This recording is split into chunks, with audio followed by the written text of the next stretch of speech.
something does happen, someone gets hurt, something happens, you know where the hospital is. Okay, so you know exactly where the brief is, and then from here, all we're doing is get on 83 and go right to Salinas Crossing. So the second thing to this, Border Patrol leadership knows that we're there, so the deconfliction is done and approved, everything's good.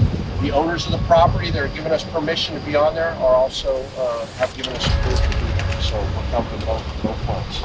When we get there, we'll meet up, and then we're going to walk about a quarter of a mile to just under a half a mile down to the river. We'll stage, we'll wait for them to start. You'll hear people, and then you'll hear them start pumping up the rafts, and then they'll start crossing. As you see the bodies, it's what you don't see you need to be thinking of. And that's what's happening upriver and downriver. That's where single males, single females are crossing. And then also what we call the high values, those who have paid a lot of money to then cross, that they're going to try to move out of our site. So the goal is to suck up all of available resources, and then they move on the planes. So you just see how it goes. That's it. Because every surge you see something different.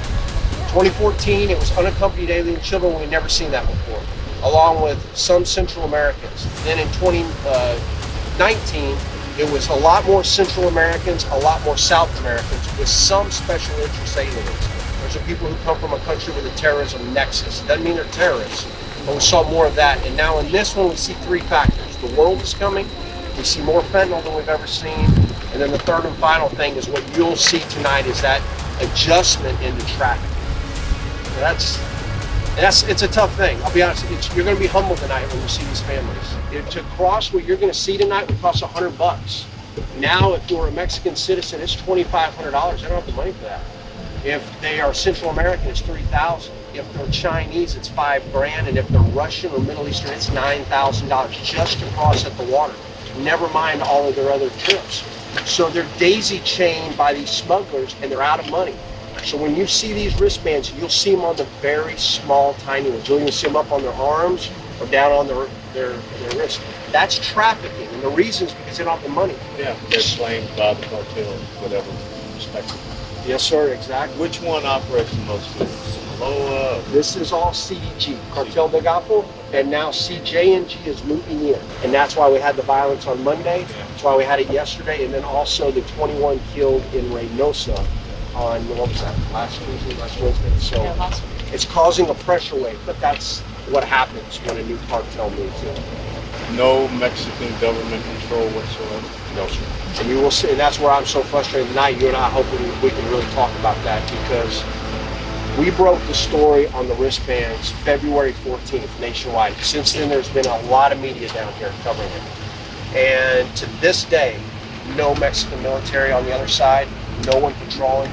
And when the gun battles are happening over there right now, they come out the next morning and just clean up the mess. But they don't respond in the middle of the night. It's too volatile.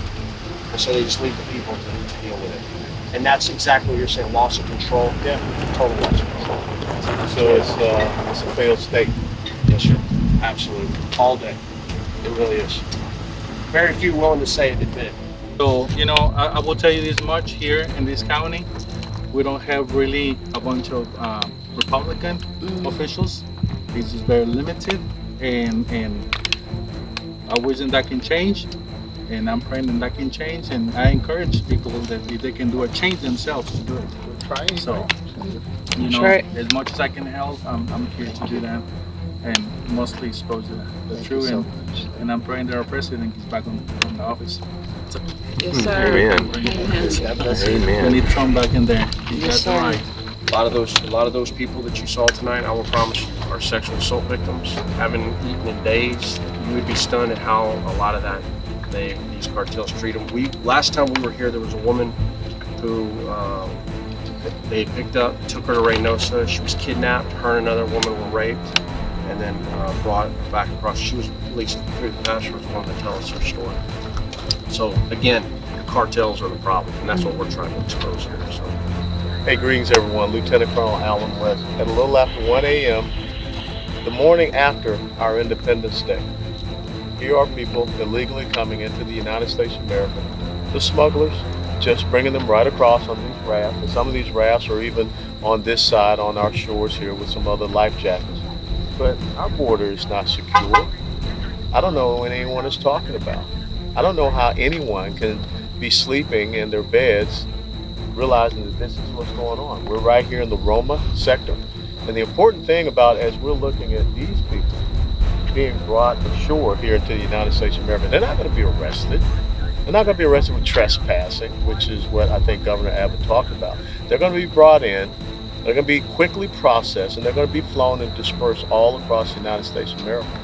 But see, upriver, just a little bit further, that's where you have the more dangerous folks that are crossing, the runners, the runaways, the getaways, because all of the resources are going to be focused here. And we have a couple of National Guard troops here.